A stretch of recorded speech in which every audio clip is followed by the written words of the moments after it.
ہوتا ہے کہ ہر عذاب قدرت کی طرف سے، ہر حادثہ قدرت کی طرف سے عذاب نہیں ہوتا.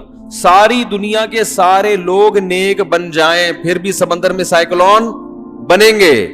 یہ تو قدرت کا نظام ہے. ہوائیں جب چلیں گی تو سب کچھ ہوگا. جیسے آپ کی باڈی پہ حادثہ وہ تو زیادہ خطرناک ہوتا ہے نا زمین پہ حادثے سے، وہ تو ڈائریکٹ آپ پہ حملہ ہو گیا نا. تو آپ کتنے ہی نیک بن جائیں جراثیم آپ کو نہیں چھوڑیں گے. تو کتنے ہی نیک بن جائیں یہ قدرتی حادثے بھی آپ کی جان، بولو بھائی، نہیں چھوڑیں. پھر قدرتی حادثے تو وہ ہوتے ہیں جن کی کوئی سائنٹیفک لاجک ہو، اور ایک حادثے وہ ہوتے ہیں، یعنی سائنٹیفک لاجک کا میرا مقصد یہ ہے کہ وہ قیامت تک ہوتے رہیں گے. یعنی زمین کو اللہ نے بنایا ہی ایسا ہے کہ یہ کچھ نہ کچھ اٹک پٹک اس میں چلتی رہے گی. ہوا کا کبھی یہاں خلا پیدا ہو گئی تو ہوا جب آئے گی، اب دیکھو حبس ہوتا ہے نا تو ویکیوم بن جاتا ہے، تو پھر جب ہوا آتی ہے تو پھر بہت اسپیڈ سے آتی ہے. کہاں ہوا کو ترس رہے ہوتے ہیں، پھر جب ہوا آتی ہے تو 5-6 بندے اڑا کے کیا کریں، وہ ہلکے لوگ تو اسی میں اڑ جاتے ہیں. تو یہ سب چیزیں نیچرل ہیں. تبھی آپ دیکھیں حضرت عمر کے دور میں مدینہ میں قحط پڑا ہے. حالانکہ حضرت عمر کا دور تو عدل و انصاف کا اس سے بہتر دنیا میں کوئی مثال ملتی نہیں ہے، لیکن مدینہ میں، اور قحط بھی کہاں پڑا، مدینہ میں قحط پڑا. اتنے پیارے لوگ، اتنی بہترین حکومت، مگر قحط کی یہ حالت تھی کہ حضرت عمر نے حدود ساقط کر دی کہ چور کا ہاتھ نہیں کاٹا جائے گا. اس لیے کہ ایسے بھوک سے لوگ تڑپ رہے ہیں کہ بھائی ابھی بھی ہم چور کا ہاتھ کاٹیں تو ہو سکتا ہے بیچارے نے اپنا پیٹ بھرنے کے لیے کہیں چور، جان بچانا تو فرض ہے نا بھائی. مسجد کے چپل چورانا جائز نہیں ہے، اس لیے کہ کوئی چور سمجھے کہ یار میں بھی مجبور ہوں ننگے پاؤں، تو لیکن جان بچانا تو فرض ہے نا.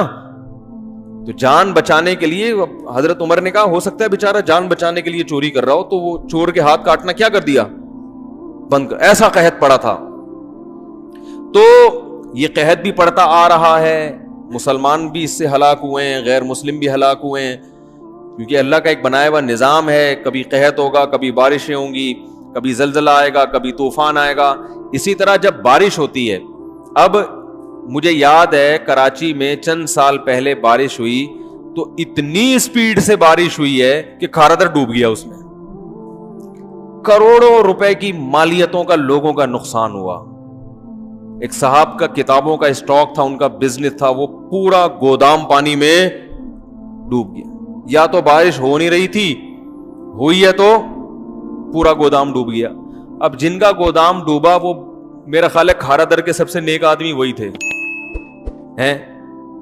اب اس بارش کو اگر آپ کہو کہ یہ اللہ کا عذاب ہے، تو عذاب کیا گلشن اقبال والے کھارا در والوں سے زیادہ نیک ہیں کیا؟ گلشن والوں کو کچھ بھی نہیں ہوا. ہم ناظم آباد میں رہتے ہیں، ہمیں ابے کیا ہو گیا، کچھ بھی نہیں ہوا بول دو نا. ہم ناظم آباد میں رہتے ہیں، ہمیں کچھ بھی نہیں ہوا. کھارا در والے بیچارے ڈوب گئے، تو کیا وہ ہم زیادہ نیک ہیں ان سے؟ بھئی ایسی تو کوئی رپورٹ آج تک کسی کتاب میں نہیں پڑھی کہ حدیث میں آئے ہو کہ جو ایک زمانے میں کراچی آئے گا اس میں کھارا در کے لوگ زیادہ نیک ہوں گے، ناظم آباد کھارا در کے لوگ برے ہوں گے، ناظم آباد والے کیا ہوں گے اچھے. نہ کوئی ایسا کوئی ابھی تک کوئی رپورٹ سامنے آئی ہے کہ وہاں برائی زیادہ ہے. بھئی وہاں زیادہ ہے تو یہاں بھی زیادہ، وہاں نیکی ہے تو یہاں بھی نیکی. لیکن جب بارش ہوگی ڈوبے گا کون؟ کھارا در ڈوبے گا، مچھر کالونی ڈوب جائے گا. صحیح ہے. وجہ اس کی ہے کہ وہ نشیبی جگہ پہ ہے، اور فطرت کا قانون ہے کہ پانی ہمیشہ کہاں جاتا ہے؟ بھئی نیچے جائے گا نا. تو جو پہاڑی پہ ہے وہ بچے گا، جو نیچے ہے وہ کیا ہوگا؟ وہ ڈوب جائے گا، لازمی ڈوبے گا. چاہے وہ تہجد، چاہے ان سب کے 4 مہینے لگے ہوئے ہوں، چاہے وہ چلے لگا کے آئے ہوں، چاہے وہ بہت نیک ہو. بارش یہ نہیں دیکھے گی بھائی تو تیرے چہرے پہ داڑھی ہے یا نہیں. پانی یہ دیکھے گا کہ تو نیچے رہتا ہے کہ اوپر رہتا ہے.